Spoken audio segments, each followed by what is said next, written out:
I ease my brand new metallic gray Subaru Crosstrek into my parents' driveway, savoring the gentle purr of the engine beneath my fingertips. $36,000, paid in full, no loans, no debt, just 4 years of relentless sacrifice, finally manifesting in this gleaming testament to my discipline. We did it, I whisper, running my hand across the smooth leather steering wheel. The scent of new car still hangs in the air, a fragrance more satisfying than any designer perfume could ever be. My moment of pride shatters when I spot Lauren's faded Corolla parked crookedly, blocking half the driveway. I have to maneuver awkwardly to squeeze past it, nearly scraping my pristine paint against the low stone wall lining Dad's immaculate lawn. Typical Lauren, taking up more space than necessary, with no thought for anyone else. Inside, the scene is painfully familiar. Mom arranging a casserole on the dining table, Dad pouring iced tea, and Lauren sprawled in her usual chair, scrolling through her phone. They all look up when I enter. "There she is," Dad says, nodding toward the window. "Saw your new ride pulling in." "It's nice," Mom offers, with a thin smile that doesn't reach her eyes. Sensible. The word hangs in the air like an accusation. Sensible Brooke, reliable Brooke, boring Brooke. "It's gorgeous," I correct her, refusing to let her diminish this victory. 0 miles when I drove it off the lot this morning. Lauren finally glances up, her eyes sharp with interest I recognize all too well. "A Crosstrek, huh? Those have that new touchscreen system, right?" I nod, setting my keys on the counter, a rookie mistake I'll soon regret. "Mind if I take it for a spin?" she asks, her tone deliberately casual, as if she's asking to borrow a sweater rather than a $36,000 investment. Just around the block. No. The word comes out firmer than I intended, but I don't soften it. "You're not on my insurance, and I don't give you permission." Her expression hardens. "You're always so uptight. I'll drive it eventually, you know me." The threat lies naked between us, but Mom intervenes before I can respond. "Let's eat before everything gets cold," she urges, already sliding into peacemaker mode. As we settle around the table, my mind drifts to the 4 years of sacrifice that led to this day. 4 years of declining happy hours, while my coworkers built memories without me. 4 years of sharing an apartment with 3 strangers, who left dirty dishes in the sink and played music until 3 a.m. 4 years of cooking every single meal at home, of freelancing on weekends when I should have been resting, of tracking every dollar in a spreadsheet that became my nightly ritual. All while Lauren bounced between jobs, apartments, and relationships, leaving a trail of unpaid loans and borrowed items never returned in her wake. Yet somehow, I was always the unreasonable one when I finally said enough. "So how's the new place?" Dad asks, passing the breadbasket. "All settled in. Getting there," I reply, grateful for the change of subject. "Still need to hang some pictures. You should hire someone," Lauren suggests, spearing a potato. "You'll probably put a do-it-yourself." I swallow my retort with a mouthful of chicken that suddenly tastes like sawdust. Same old pattern. Lauren needles. I absorb. Peace prevails. But today, something feels different. Maybe it's the car sitting in the driveway. Tangible proof that standing my ground yields results. "I'll manage," I say simply. "Excuse me for a second. Need to grab my jacket from upstairs. It's chilly in here."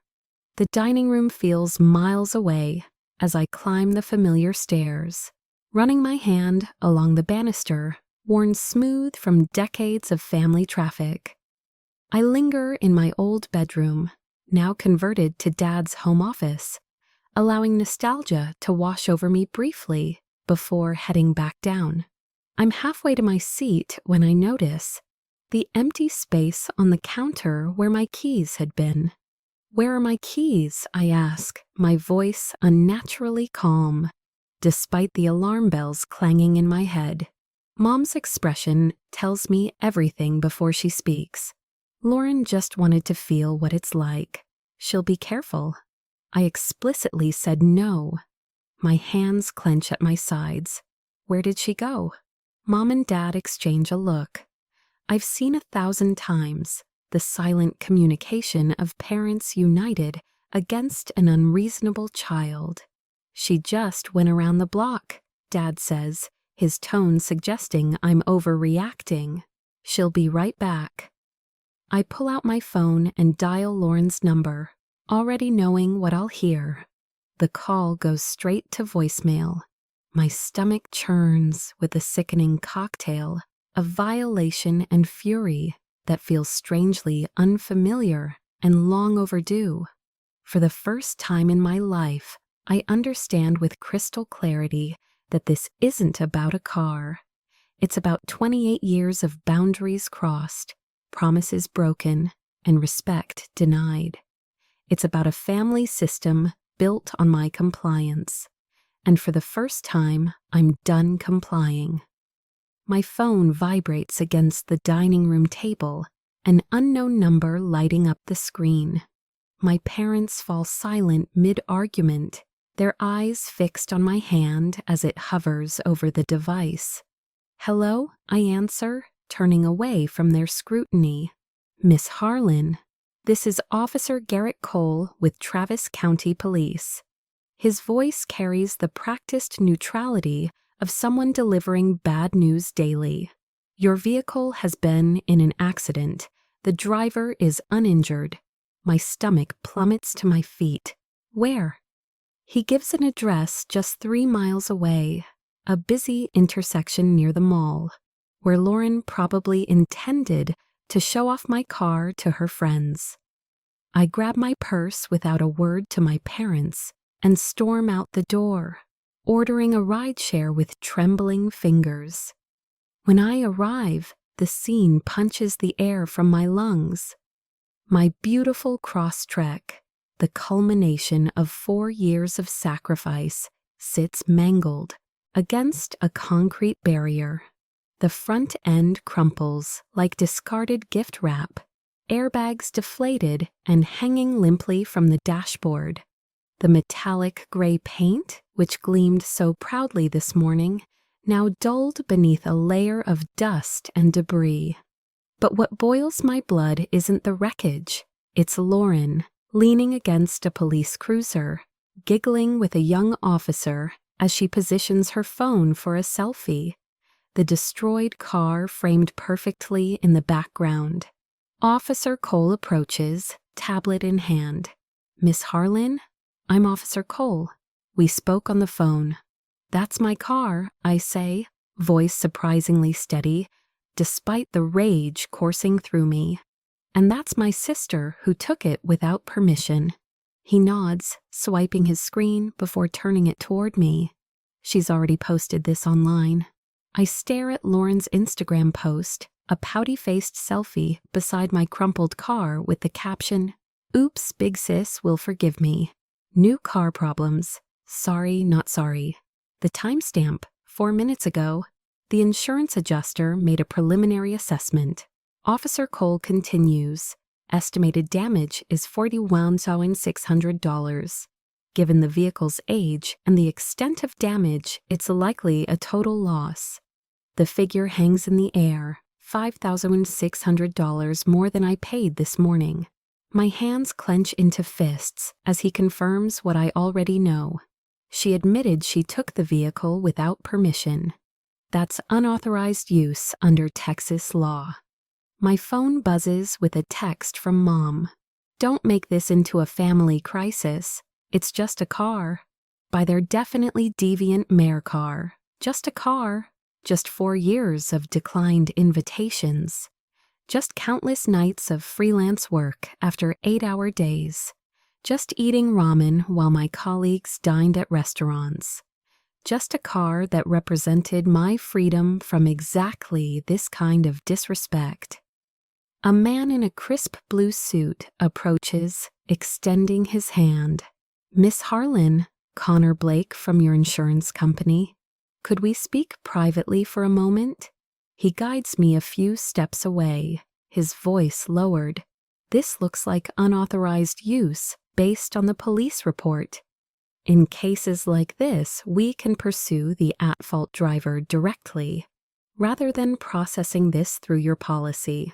Meaning your rates won't increase, you won't pay a deductible, and your sister becomes financially responsible for the damage."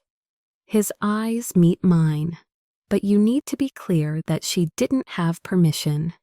Before I can respond, an elderly woman approaches, Mrs. Whitaker, from 3 houses down from my parents. Brooke. I recognize the car from the Neighborhood Alerts app. Her eyes dart to Lauren, then back to me.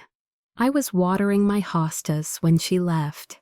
I saw her take your keys from the counter. I heard you say no." I thank her, surprised by this unexpected alliance, just as my phone rings. Rebecca from work. "Brooke, I just saw Lauren's post." "Are you okay? My brother's a lawyer who handles insurance cases. Let me know if you need advice." My parents' SUV screeches into the emergency lane, parking haphazardly. They rush past me straight to Lauren, Mom enveloping her in a protective hug, while Dad demands answers from the nearest officer. After a hurried conversation, Dad strides over, his face flushed. "We need to talk," he says, pulling me aside, with a firm grip on my elbow. His voice drops to a harsh whisper. "You need to tell the police she had permission to drive." I wrench my arm free. "That would be lying. Don't be ridiculous. If you pursue this, her insurance rates will skyrocket. She could lose her job if they do a credit check and see this judgment." Mom appears at his side, her eyes narrowed. "If you pursue this, you'll destroy your sister's future," she hisses. "Is that what you want? Over a car?" Over my shoulder, I catch Lauren watching our conversation, the faintest smirk playing at the corners of her mouth. When our parents turn away, she mouths words I can read perfectly. "They'll make you forgive me, just like always, just like every borrowed, never returned sweater, every emergency loan, every crashed laptop, every promise broken." The pattern stretching back through childhood, through adolescence, through adulthood. Officer Cole approaches with his tablet. "Miss Harlan, I need to confirm for the report. Did your sister have permission to drive your vehicle today?" My parents' eyes burn into me, their expectations clear. The weight of 28 years presses on my shoulders. 28 years of keeping peace, of being reasonable, of putting Lauren's needs before my own. I straighten my spine. "No," I say clearly. "She did not have permission to drive my vehicle. She took my keys after I explicitly told her no." The officer nods, tapping his screen. "I'm noting that in the report. You should know this will affect how your insurance processes the claim and may result in your sister being personally liable for damages." My parents' faces transform from pressure to shock, as if they've never truly seen me before. Perhaps they haven't. As the tow truck loads what remains of my car, I climb into the passenger seat beside the driver, alone but feeling strangely lighter than I have in years. The tow truck pulls away from the curb, leaving my family standing in the growing dusk, their silhouettes shrinking in the side mirror as we drive away. The next day at work, my phone won't stop buzzing. I set it face down on the kitchen counter, but the notifications keep coming. the vibrations traveling through the granite like an electric current. Family group text, 27 new messages in the last hour. I flip it over. Mom's latest text glows at the top. Family meeting tonight. Mandatory. Below it, a parade of relatives weighing in. Aunt Paula, your sister made a mistake. That's what insurance is for. Uncle Ryan. In my day, siblings stood by each other. Cousin Julia. Blood is thicker than water, Brooke. I turn, the phone back over. The buzzing continues against the counter. My coffee has gone cold, but I drink it anyway, savoring the bitter taste. It matches my mood perfectly. The landline rings, startling me. Almost nobody has that number. I let it go to voicemail, then hear the beep and a familiar voice. Brooke, it's Megan from reception. Your father called saying there's a family emergency and you need to leave immediately. I told him you were in a client meeting. He sounded intense. Call me back. I gripped the mug tighter. The family emergency tactic. Classic. My father knows exactly which buttons to push, which systems to manipulate. I pick up the phone and dial the office. Megan, I'm fine. No emergency. If he calls again, please don't put him through. Is everything okay? Megan's voice carries genuine concern. Just family drama. Thanks for checking. After hanging up, I notice an email notification. Subject line, prayer request for Brooke. My mother has told her entire church prayer group I'm having a spiritual crisis. The message describes how I've hardened my heart against family and requests prayers for my return to Christian forgiveness. The anger builds in my chest, hot and electric. They're mobilizing every resource, pulling every lever in the family machine. The same machine that's crushed me into compliance for 28 years. But this time, something feels different.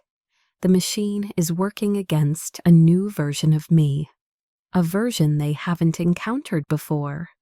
I grab the keys of the rented car and head out the door. The insurance office sits in a small strip mall between a dry cleaner and a sandwich shop. Connor Blake greets me with a handshake and ushers me into his cramped office. Diplomas and family photos compete for wall space with insurance company awards. Miss Harlan, I appreciate you coming in. I've prepared the paperwork regarding the claim. Call me Brooke, I say, settling into the chair across from him. And I appreciate your thoroughness. My family is applying pressure. Connor nods knowingly. He slides a folder across his desk. These are the no permissive use forms. Signing these confirms that your sister did not have permission to drive your vehicle. I flip through the pages, scanning carefully. And this, Connor continues, pulling out another form, is a request for subrogation against the at-fault driver, in this case, your sister. My hand hovers over the paper. The pen feels heavier than it should. Most people cave to family pressure, Connor says quietly. Especially with siblings. I've seen it dozens of times. I look up at him. Not this time. I sign my name on each line with deliberate strokes. Each signature feels like breaking a chain that's bound me since childhood. As Connor copies the documents, I pull out my phone and open a new folder in my cloud storage. I take photos of each form, adding them to a growing collection. The police report, the damage estimates, screenshots of Lauren's social media posts about the crash, documentation, evidence, protection against the gaslighting I know is coming. Connor hands me the copies. The insurance company will handle it from here. Just be prepared. Family doesn't always react well when you stop playing by their rules. The warning proves prophetic when I arrive at my parents' house that evening. Mom has set the dining room table with the good china and crystal glasses we only use at Thanksgiving and Christmas. A roast chicken sits center stage, surrounded by perfectly arranged vegetables. Candles flicker, casting a warm glow that doesn't match the cold reception in my stomach. Dad pours wine without asking if I want any. Mom brings out Lauren's favorite cherry pie. They're pretending this is a celebration, not an ambush. Lauren arrives last, eyes downcast and practiced contrition. Her appearance is carefully disheveled, just enough to suggest suffering without looking truly distressed. Now that we're all here, Mom says, raising her glass, to family forgiveness. Dad and Lauren raise their glasses. I leave mine on the table. Lauren clears her throat. Brooke, I'm sorry you're so upset about the car. I know it meant a lot to you. The non-apology hangs in the air. Not, I'm sorry I took something without permission. Not, I'm sorry I destroyed your property. But I'm sorry you're upset. I reach into my purse and pull out a manila envelope I prepared earlier, sliding it across the table toward Lauren. I watch as confusion crosses her face. What's this? She asks, not touching it. Open it. She does, pulling out the stack of papers inside. The police report, the damage estimate showing $41,600, the subrogation notice from my insurance company.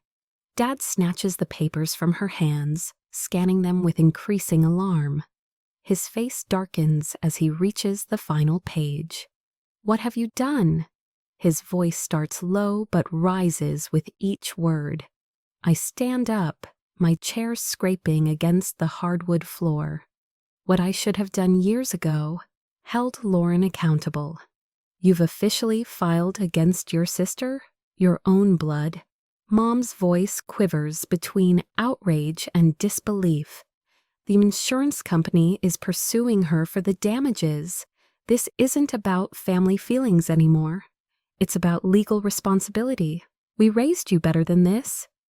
Dad slams his hand on the table, making the jump. Family protects family. That protection only ever went one way. My voice remains steady, surprising even me. Lauren takes, I give, that ends now. I guess to Diddy and outletn't. Lauren begins to cry, but I notice how her eyes remain dry. The tears never quite materialize, though her shoulders shake convincingly. I can't believe you'd do this to me, she sobs. My credit will be ruined. You had choices, Lauren. You chose to take my car after I explicitly said no. You chose to crash it. You chose to post photos, laughing about it. No. Mom moves to comfort Lauren, wrapping an arm around her shoulders. Brooke, be reasonable. You can call the insurance company and tell them you've changed your mind. Actually, I can't. Once the subrogation process starts, it's out of my hands. This is only partially true, but they don't need to know that. Dad stands up now, looming over the table. You've always been jealous of your sister, always competing for attention. Is that what this is about? Getting back at her? The accusation stings, but not as much as it once would have. This is about consequences, Dad. Nothing more. My phone rings. Connor's name flashes on the screen. Perfect timing. I need to take this, I say, stepping away from the table. We're in the middle of dinner. Mom protests. I answer anyway, walking into the kitchen. Connor, hello? His voice carries through the phone. Just wanted to update you. We've officially filed the claim against your sister. If she doesn't respond within 30 days, it goes to collections. Thank you for letting me know. I make no effort to lower my voice. When I return to the dining room, 3 pairs of eyes fix on me with varying degrees of hostility. That was my insurance agent, I explain unnecessarily. The claim is officially filed. Dad's face reddens. What have you done? I smile, not unkindly. Exactly what you taught me, Dad. I'm taking responsibility for my life and my choices. I suggest Lauren start doing the same. I grab my purse and head for the door, ignoring the eruption of voices behind me. In the driveway, I take a deep breath of the cool evening air. My phone buzzes with a text from Rebecca. How'd it go? Need backup? On my way home, I'll call you. You won't believe what just happened. As I drive away, I glimpse my parents' house in the rearview mirror, growing smaller with each second. For the first time, I don't feel the gravitational pull to turn around and apologize, to smooth things over, to be the reasonable one. Instead, I feel something new, the weightlessness of setting down a burden I never should have carried in the first place. 3 weeks later, I arrive at my parents' house precisely 7 minutes early, Rebecca's silver BMW gliding to a stop behind me. The familiar weight of dread settles in my stomach as I eye the collection of cars already crowding the driveway. Dad's Buick, Mom's Volvo, Aunt Paula's ancient station wagon. The family tribunal has assembled. Remember, Rebecca says, tucking a strand of auburn hair behind her ear.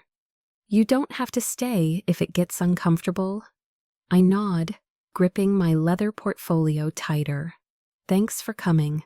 The small voice recorder feels heavy in my pocket as we approach the front door. Mom answers before I knock, her smile tight and rehearsed. Brooke, honey. Her gaze slides to Rebecca, confusion flickering across her face. I didn't realize you were bringing a guest. This is Rebecca, I say, stepping inside without waiting for permission. She's here as my support. The living room falls silent as we enter.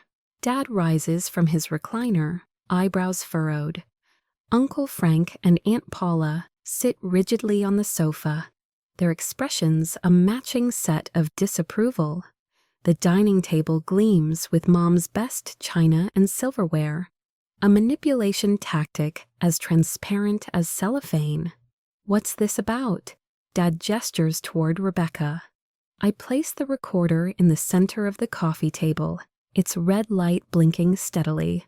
For my protection. The temperature in the room seems to drop 10 degrees. Protection? Mom's voice rises. From your family? Yes, I answer simply, taking a seat across from them. Rebecca settles beside me, her presence solid and reassuring. The front door opens and Lauren shuffles in 30 minutes late, her eyes puffy and rimmed with red. Her usual confident swagger has vanished, replaced by slumped shoulders and a trembling lower lip. I've been put on administrative leave, she announces without preamble, collapsing dramatically into an armchair. They said the insurance investigation makes me a liability. Mom rushes to her side, stroking her hair. Dad's jaw clenches as he glares at me. I hope you're satisfied, he growls.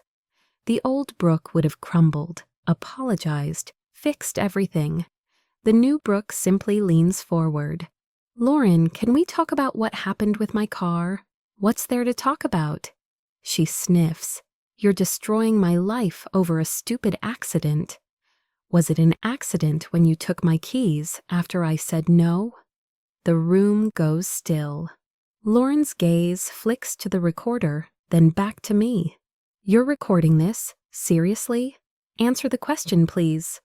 Lauren looks to our parents for rescue, but I press on. Did I give you permission to drive my car? No, she mutters. Louder, please, for the record. Her eyes narrow. No, okay? I knew you said no, but you always say no. You're so uptight about your precious things, so you deliberately took my car without permission. That's enough, Dad interrupts, reaching beneath the coffee table. He produces a manila folder and slaps it onto the surface. We've prepared a solution. He slides a document toward me, a settlement agreement. Lauren's messy signature already scrawled at the bottom. $5,000, he explains, tapping the paper. She'll pay you $5,000 for the deductible. You drop the insurance claim, and we put this whole ugly business behind us. I scan the densely printed pages, anger coiling tighter in my chest with each paragraph. The waiver of liability jumps out immediately, a complete release of all claims against Lauren. This isn't nearly enough, Rebecca murmurs beside me. Mom leans forward, her voice honey-sweet, but eyes hard as flint. We raised you better than this, Brooke. Family doesn't do this to family. Aunt Paula joins in, her voice quavering with practiced emotion. After all we've done for you. Remember who drove you to piano lessons every Tuesday for 8 years? Who sat with you in the emergency room when you broke your ankle? Uncle Frank clears his throat. Your mother thinks you might be having some 6 mental health issues. This fixation on punishing your sister isn't healthy. I close the folder slowly, my pulse steady despite the flames licking through my veins. I appreciate the offer, but I'll have to decline. Decline? Dad sputters. The insurance company has already started proceedings. It's out of my hands now. That's nonsense, Dad snaps. You can stop this any time. Actually, she can't, Rebecca interjects, her professional tone cutting through the tension. Once subrogation begins, the insurance company pursues the claim independently. It's their money now, not Brooke's. Dad's face reddens. If you go through with this, I'll cut you out of the will. Is that what you want? The threat dangles between us, the ultimate parental weapon. I meet his gaze steadily. That's your right, just as this is mine. Lauren suddenly lurches to her feet, mascara streaming down her cheeks. They're garnishing my wages, do you understand? I can't afford my apartment. Fix this, Mom demands, jabbing a finger at me.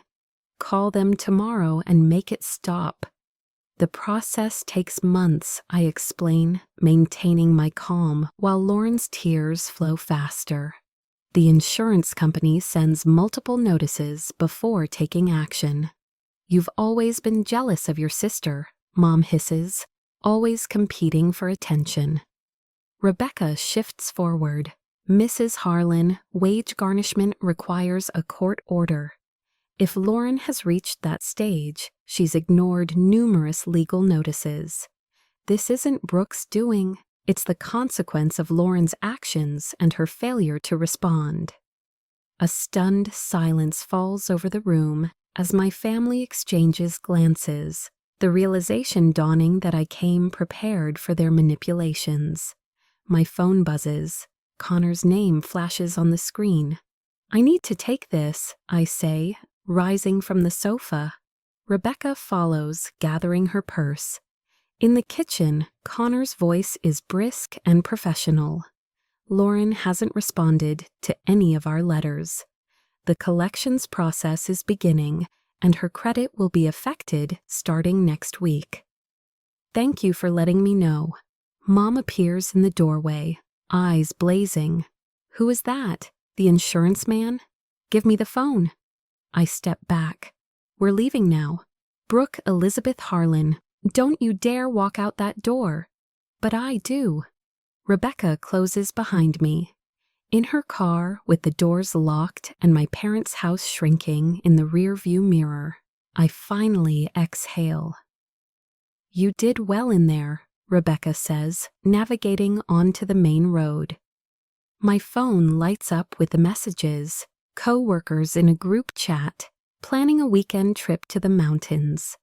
A note from my neighbor that simply reads, "Standing up to family is hardest. Proud of you." 2 days later, Lauren storms into my workplace, her voice echoing through the quiet accounting department. Where is she? Where's my sister? Security escorts her out as my colleagues watch in stunned silence. Within hours, Dad calls my boss, demanding intervention. Mr. Patterson summons me to his office, but not for the reason I fear. Family disputes stay outside these walls, he says firmly. Your work is exemplary. That's all that matters here. By Friday, 3 women from Mom's prayer group have reached out directly, asking for coffee. We'd like to hear your side. One text reads, Michelle hasn't been telling the full story, has she? The final crack appears when Lauren calls, her voice smaller than I've ever heard it. Dad says I have to fix this myself. She sniffles. He says he can't bail me out anymore. From Mom's friend Brenda, who runs the salon where Mom gets her weekly highlights, I learn that my parents are fighting about how they've handled the situation. Michelle admitted something I never thought I'd hear. Brenda whispers over the phone. She said maybe they did spoil her too much. Maybe you had a point all along. I hang up and stare at my reflection in the window, surprised to find that my shoulders no longer curve inward. For the first time in 28 years, I'm standing straight. The pounding at my door comes at 10:38 p.m. on Monday. 3 sharp raps, a pause, then 3 more, insistent but measured, like someone trying to balance urgency with restraint. Through the peephole, I spot Lauren huddled against my doorframe, her mascara smudged in artful rivulets down her cheeks. I inhale deeply, counting to 5 before exhaling. The butterflies in my stomach feel more like hornets now. Brooke, please, I know you're home. Her voice cracks on the last word. Against my better judgment, I open the door but leave the security chain engaged, a physical boundary between us. Lauren looks different. Her usually perfect hair hangs limply around her face. Her eyes, puffy from crying, widen at the sight of me. Under her arm, she clutches a weathered photo album I recognize from our childhood home. Can I come in, please? She glances nervously down the hallway. I've been sleeping in my car. I didn't know where else to go. The declaration hangs between us, designed to wield maximum impact. The old Brooke would have unhooked the chain immediately. Why are you here, Lauren? She holds up the photo album. I found this at Mom and Dad's. Remember when we were kids? Before all this car stuff came between us? Inside the album, I know what I'll find. Snapshots of 2 sisters in matching dresses. Lauren's arm perpetually slung around my shoulders. My smile always a beat behind hers. The evidence of a bond that exists more in family mythology than reality. My phone buzzes in my pocket. Mother, right on cue. I decline the call, but a text immediately follows. She's your sister. She's sleeping in her car. Ew, least talk to her. The choreography of it strikes me as almost impressive. Can I please come in? Lauren asks again. I close the door, remove the chain, and step back. She enters, immediately claiming my couch, like territory. The photo album, spread open on my coffee table. Remember this? She points to a faded Polaroid. Us at Big Bend. Matching braids, gap-toothed smiles. We were so close then. My phone buzzes again. This time, Father's name appears on the screen. Dad too? I ask, declining his call. Lauren shrugs, suddenly interested in a loose thread on my pillow. They're worried about you. About me? About what's happened to you. Father Matthews called me yesterday. He thinks you should come to reconciliation. He says forgiveness is divine. The mention of our family priest sends a fresh surge of heat through my chest. You got the church involved? Lauren wipes away a tear that appears with suspicious timing. Cousin Dylan is organizing some kind of intervention for your hardened heart. My hardened heart, I repeat flatly. Mom's blood pressure is through the roof from all this stress. She looks up, eyes swimming. She had to increase her medication. I walk to my kitchen, fill a glass with water, and take measured sips while staring at the dark window. Outside, Austin's lights blur against the glass. Inside, I feel the weight of 28 years of conditioning pressing against my ribs. My phone lights up with a notification, a new video from Lauren's social media account, posted 40 minutes ago. When family abandonment leaves you homeless. My story. I turn, glass still in hand. You posted about this 40 minutes ago. Lauren's face flashes with confusion before she recovers. I'm just trying to process everything. From my bedroom, I retrieve an old birthday card I'd found while unpacking. The front shows two cartoon bears hugging, and inside, in Lauren's looping handwriting, "Sisters forever. No matter what, love always, Lauren." I stare at it, feeling the familiar pull of doubt. My fingers trace the words, remembering how I'd treasured this card. Proof that beneath it all, we shared something real. For a dangerous moment, I consider calling Connor to ask about withdrawing the claim. My hand actually reaches for the phone. "I can't keep doing this," Lauren whispers, her voice small. The calls from collection agencies, the letters. My credit is ruined. Something in her tone doesn't match her words, a flatness beneath the performance. I open my laptop and navigate to her social media profile. There, posted 3 days ago, photos of Lauren at a rooftop bar, cocktail in hand, laughing with friends. The location tag shows a luxury hotel downtown. "This doesn't look like someone living in their car," I say, turning the screen toward her. She barely glances at it. That was before everything fell apart. The timestamp says Sunday. Lauren's mouth opens, closes, opens again. My phone buzzes with a text from Rebecca. "Ran into your mom at the spa yesterday.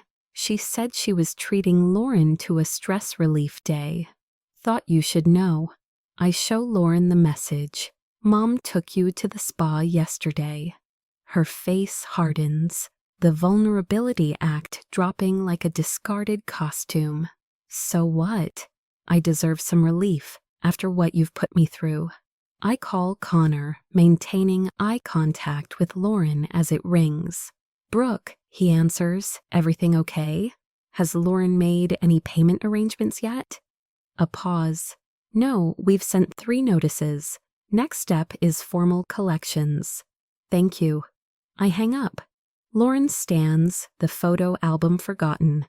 "You're really going through with this? Over a stupid car?" I walk to my front door and open it. It was never about the car. "You can't do this. I'm family." That's exactly why I have to. The next morning, a certified letter arrives. Final notice before collections begins. The same day, my insurance settlement deposits into my account. Enough for another new car with some left over. Instead, I drive to a used car lot and purchase a 3-year-old Honda Accord in dark green. Practical, reliable, paid in full. With the remainder, I open an investment account, my first. In the Honda's fresh interior, I compose a text to Lauren. I've moved on. The insurance company hasn't. A week later, Connor calls. "Just updating you on the claim. The investigation is complete. Officially ruled unauthorized use. Collections has begun." "Will it affect her credit?" I ask, surprised to find I still care about the answer. "Yes, substantially." He pauses. "Most family members cave before this point. You stood your ground." Thank you for telling me. That afternoon, Lauren's boss calls me. Miss Harlan, I'm Robert Prescott, Lauren's supervisor. We've terminated her employment following our internal investigation. I massage my temples. I understand. The ripples spread outward. Aunt Jessica calls to apologize. I didn't know the whole story. Dad's golfing buddies stop asking about me. Mom tells her bridge club it was a misunderstanding. The pressure dissipates, molecule by molecule, until 3 weeks later, when Lauren appears at my door one final time. Sober now, no tears, just resignation in the slump of her shoulders. I can't pay this, she says simply. They'll garnish my wages for years. I lean against my doorframe, neither inviting her in nor sending her away. That's what happens when we make choices. Her eyes, so like my own, search my face. Can't you forgive me? We're family? The question hangs between us, heavy with implications. For a moment, I see us clearly. Two women shaped by the same broken system, standing on opposite sides of a divide neither of us created. I forgive you, I say, meaning it. But forgiveness doesn't erase consequences. I close the door gently, the soft click of the latch, more final than any slam could ever be. I ease my Honda over the winding mountain road, windows down to catch the crisp Texas air. 6 months since that final confrontation with Lauren, and the knot that lived between my shoulder blades for 28 years has finally unraveled. The radio plays an Eagles song Mom used to hum while cooking Sunday dinner. For once, the memory doesn't sting. It simply exists, like a photograph of someone I used to know. My new apartment costs less than I can afford, a deliberate choice. The extra cushion in my savings account grows each month, a silent guardian against future storms. My promotion came through last week, acknowledgement of the focused energy I've poured into work since disentangling from family drama. My phone buzzes on the passenger seat. Cousin Taylor's name flashes on the screen. Your parents are asking if you're coming to the wedding, she says after pleasantries. Her voice carries that familiar family undertone, the one that suggests I should feel guilty for something. I've sent my gift, I reply, surprised by the steadiness in my voice. I wish Greg and Megan well. The silence stretches between us, but I don't rush to fill it. That's the old Brooke, the one who couldn't bear uncomfortable pauses. Lauren's still complaining about the payments, Taylor finally offers, fishing for reaction. I tap my finger against the steering wheel. That was her choice, not mine. The conversation ends soon after. No guilt follows, no second guessing. Just the road ahead, and mountains painted gold by late afternoon sun. Back home, I wash my car in the driveway, admiring how the modest sedan gleams under soapy water. Mrs. Fitzgerald from next door pauses while walking her terrier. That's a modest car for a successful accountant, she observes, not unkindly. I run my hand over the hood, the same gesture I once used with my Subaru, but the feeling couldn't be more different. This car comes without strings or guilt. I tell her, smiling. That makes it priceless. Later, curled on my balcony with tea and the journal my therapist suggested, I write words I couldn't have imagined 6 months ago. I confused forgiveness with enabling. For years, I thought peace meant silence. Now I know my worth isn't measured by what I'll tolerate. Setting boundaries isn't cruelty, it's self-respect. The pages fill with milestones from my healing journey. Weekly therapy sessions unraveling family patterns. New friends who don't test boundaries to see how much I'll take. my first Thanksgiving spent with Rebecca's family, where disagreements happened without catastrophe. The night I slept 8 hours straight without waking to anxiety. At work, Jessica from payroll stops by my desk with coffee. "Can I ask you something personal?" she whispers. When I nod, she continues. "My sister keeps asking for money. She never pays it back, but makes me feel terrible when I say no." I recognize the hunched shoulders, the lowered voice, like looking in a mirror from last year. I went through something similar. I offer without pushing, but they're family. I should help, right? Her eyes plead for the answer she wants, not the one she needs. "Help doesn't mean harm yourself," I say gently. There's a difference between supporting someone and enabling them. A month later, Jessica brings me chocolate. "I told her no," she says, standing taller than before. She didn't speak to me for a week, but called yesterday asking how I was. First time she's asked that in years. When the letter arrives from my parents' new address, they sold the family home, I don't feel the usual dread. Inside, they request reconciliation on their terms. Phrases like "water under the bridge" and "family comes first" pepper the carefully written paragraphs. I compose a measured response about mutual respect and boundaries, but place it in my desk drawer. I may send it someday, I may not. The urgency has dissolved. That evening, I drive to a mountain overlook as sunset paints the sky in shades of amber and rose. Stepping from the car, I breathe deeply, shoulders relaxed, spine straight. For years, I thought forgiveness kept families together. But sometimes, peace doesn't come from staying quiet. It comes from standing up for yourself. Some people only grow when you stop protecting them from consequences. The breeze carries away the last of my doubt. The view stretches endlessly before me, much like the life I'm finally free to live.